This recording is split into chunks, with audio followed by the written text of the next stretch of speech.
மும்பை விமான நிலையத்தில் 2 விமானங்கள் ஒரே சமயத்தில் இறங்கவும் ஏறவும் முயன்றபோது மயிரிழையில் விபத்து தவிர்க்கப்பட்டது. இந்தியாவின் 2வது பிஸியான விமான நிலையமான மும்பை சத்ரபதி சிவாஜி மகாராஜ் விமான நிலையத்தில் தினமும் 980 விமானங்கள் இயக்கப்படுகின்றன. அதாவது ஒரு மணி நேரத்திற்கு சராசரியாக 40 விமானங்கள் இயக்கப்படுகின்றன.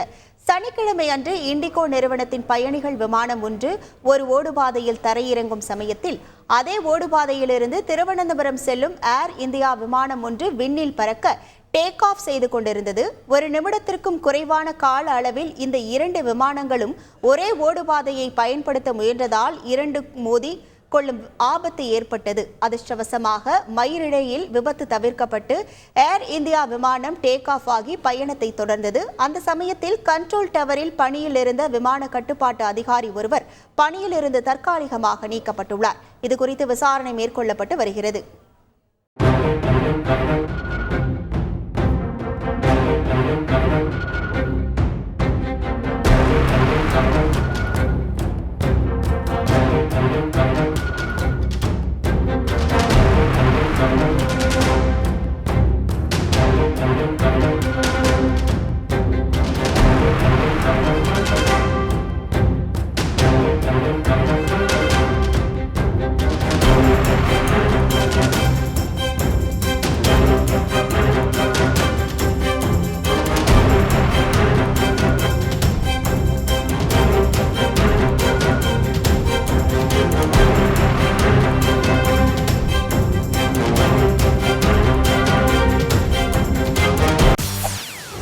செய்திகளை உடனுக்குடன் தெரிந்து கொள்ள உடனே சப்ஸ்கிரைப் பண்ணுங்க.